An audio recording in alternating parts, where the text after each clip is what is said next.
그러면은 다음 사이클에서 이제 하락을 겪고 상승하게 되면 결국엔 우상향 하거든요. 그래프상으로는. 근데 문제는 내가 가진 물건은 안 오른다는 얘기.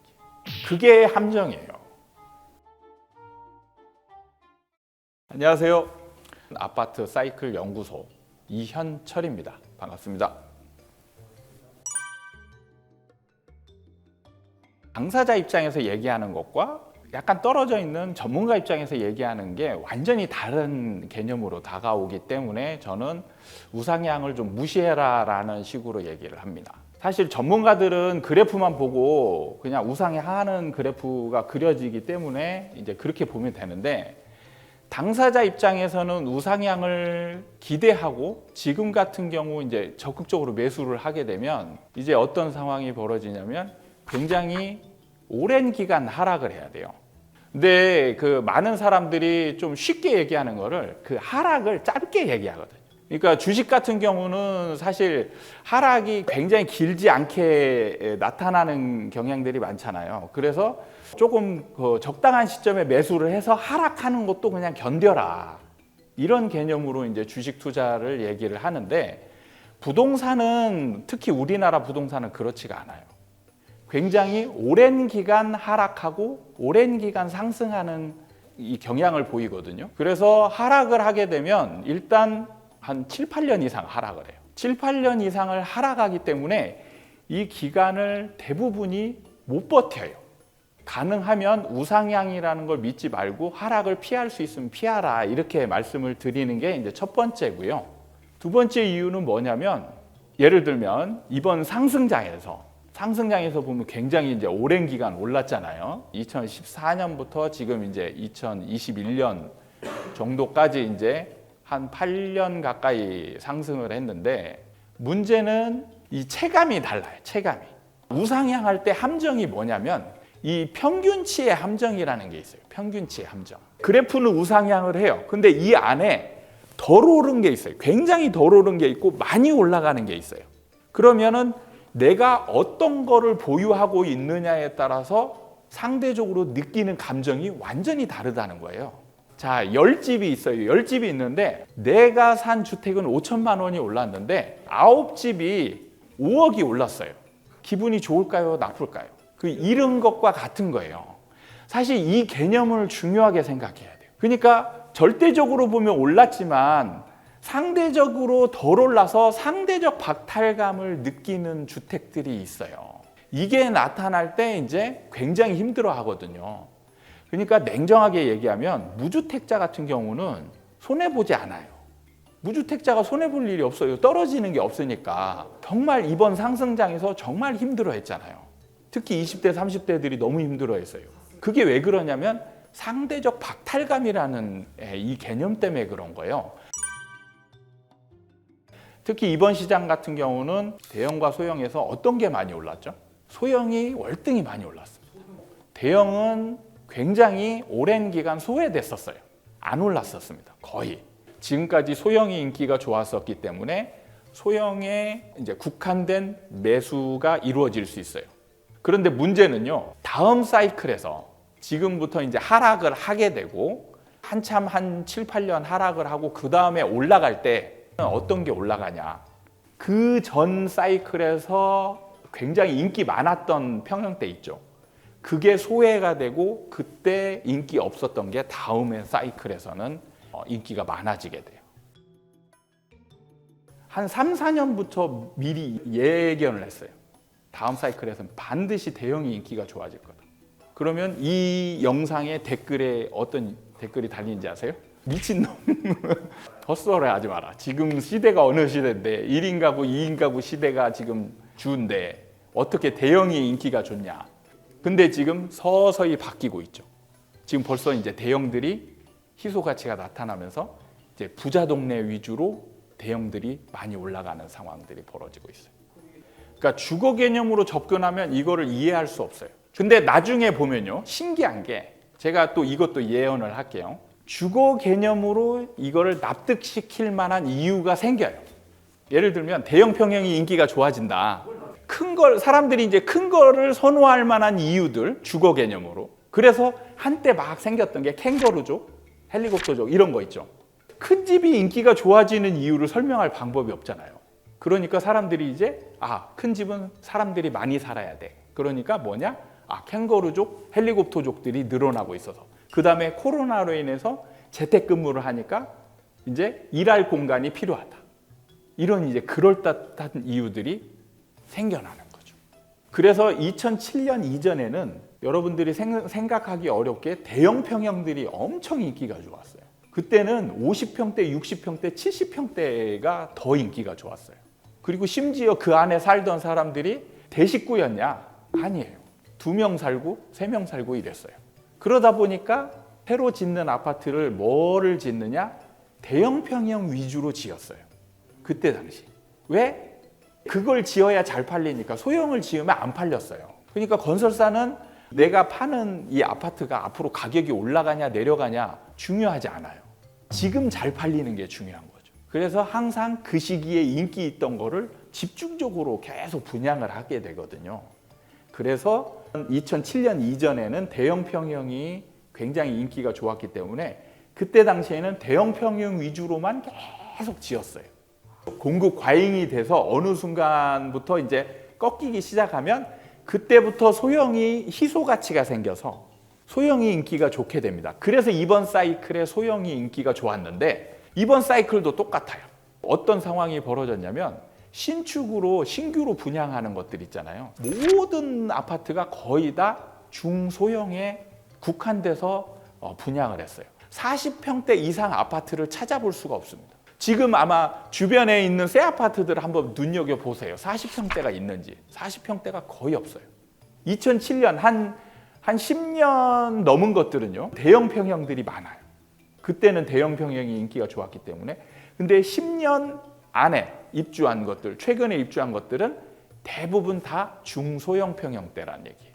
그럼 다음 사이클이 되면 이때 공급 과잉, 누적됐던 소형 위주의 공급이 나중에 이제 인기가 없어지고 대형 평형이 인기가 좋게 되면 문제는 뭐냐? 지금 20대, 30대들이 집을 살 때 반드시 최고 높은 상태에서 소형 평형을 산다는 얘기예요.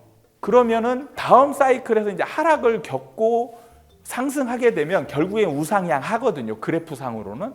근데 문제는 내가 가진 물건은 안 오른다는 얘기. 그게 함정이에요. 그냥 우상향 한다라고 생각하고 이걸 사게 되면 나는 오랜 기간 하락을 겪어야 되고 그리고 남들 올라갈 때 나는 안 오르는 상황을 겪어야 돼요. 근데 이때가 더 힘든 게 뭐냐면 팔려고 해도 안 팔려요. 올라가는 걸로 갈아타야 되는데 내 걸 팔아야 사잖아요. 내게 안 팔려. 갈아타지도 못해요. 사람들이 안 사요. 그러니까 집값이 올라갈 물건만 선호하게 돼 있어요. 또 예언 아닌 예언을 하자면 지금 세대수가 굉장히 늘어났잖아요. 1인 가구, 2인 가구. 제가 볼 때는 이제 어느 순간 되면 세대수도 이제 줄어들 것 같아요. 지금 인구 통계를 보잖아요. 그럼 거의 이제 1세대 2가구 정도밖에 안 돼요.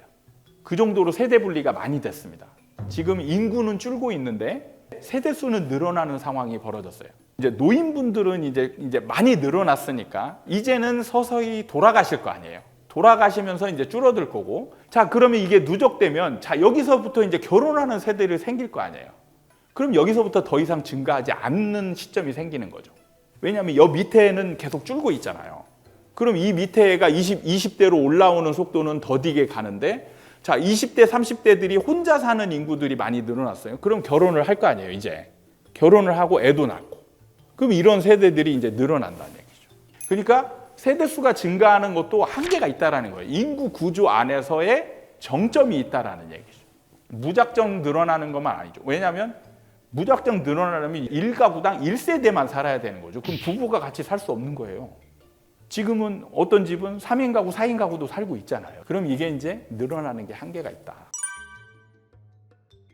그럼 이때 이제 가장 주요 요인이 뭐냐면 인구 요인이죠. 지금까지는 그래도 인구가 늘어났고 그 다음에 세대수가 늘어났기 때문에 집값 상승에 대한 어떤 그럴듯한 이유가 됐었어요.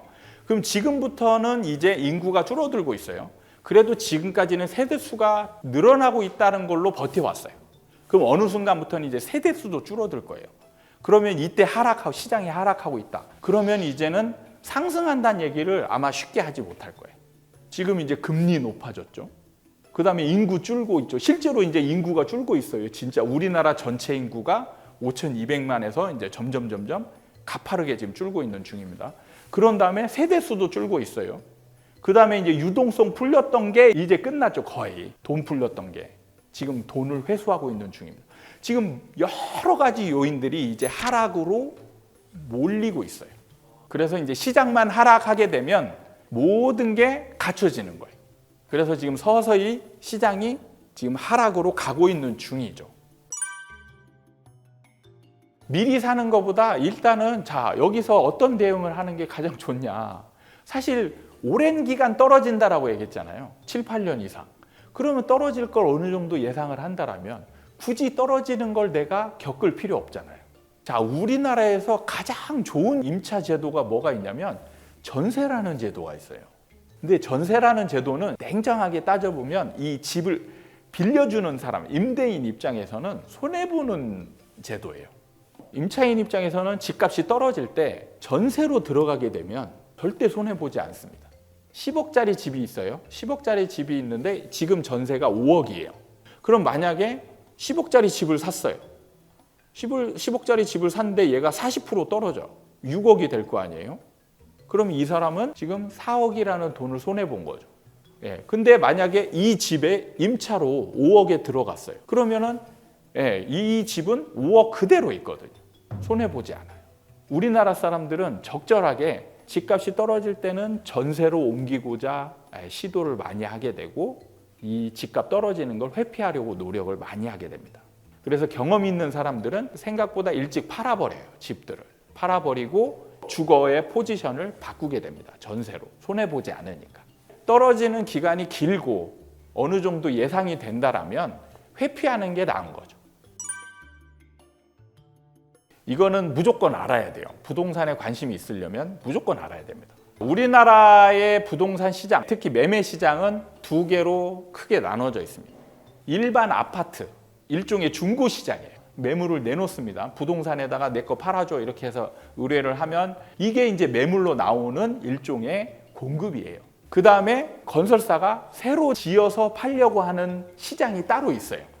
청약이죠. 그게 뭐냐면 분양 시장이에요. 분양이라고 합니다. 사실 청약을 하는 거는 우리가 자세히 생각해 보면 집이 없어요.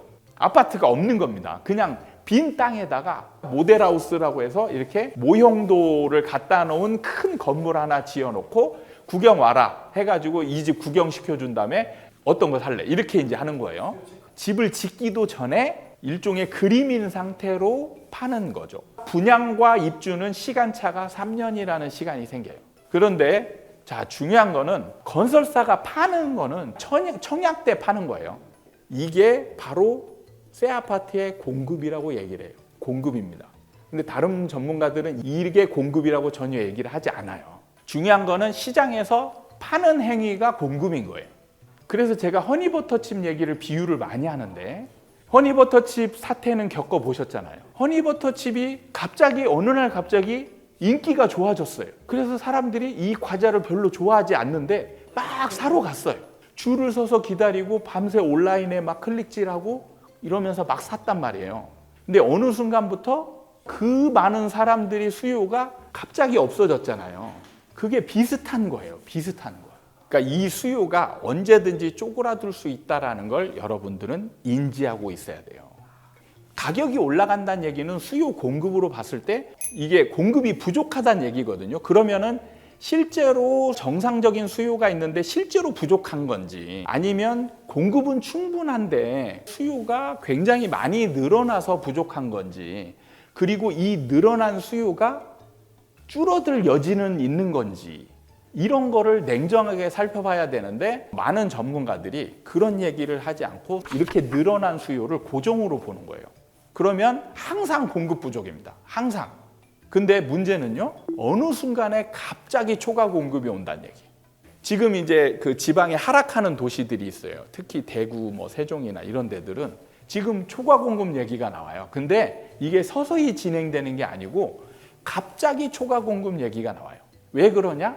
수요가 확 줄어버리니까 정상적인 공급만 하더라도 이게 남아도는 거예요. 예를 들면 공급이 계속 100개로 계속 이루어지고 있어요. 그러면 정상 수요가 100개라면 균형이잖아요. 근데 이 100개의 수요가 1000개로 늘어났어요. 1000개로 늘어나면 100개로는 택도 없잖아요. 그럼 무조건 공급 부족이에요. 그럼 가격이 막 뛰어요.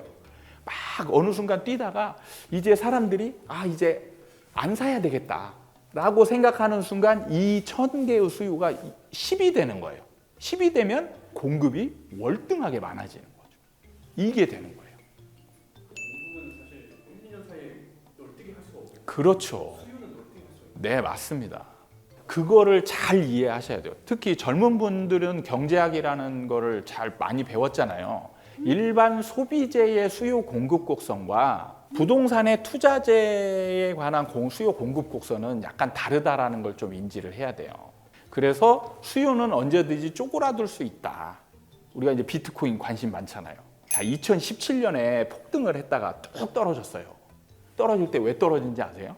그때 수요가 많았더라면 안 떨어졌겠죠. 근데 안 사고 팔아 제끼니까 쭉 떨어지는 거예요. 떨어지고 나서 사람들이 관심 밖에서 멀어졌어요. 한동안. 수요가 없어졌다는 얘기예요. 지금 현재 상태에서 소형 아파트는 초과 공급 상태예요. 이미 초과 공급 상태입니다. 근데 사람들은 못 느끼고 있다. 그럼 이걸 도대체 언제 느끼냐? 저도 한때 고민했던 게 뭐냐면 예를 들어서 소형이 많이 늘어나면 대형이 희소하니까 희소한 게 이제 오를 거야 라고 생각할 수 있죠. 이게 이제 중요한 게 뭐냐면 도대체 언제 얘가 희소함을 느낄 수 있을까? 이게 중요한 거거든요. 잘못 들어가면 희소한데 나만 희소하다라고 느낄 수 있는 거예요. 그러면은 아무 소용이 없어요.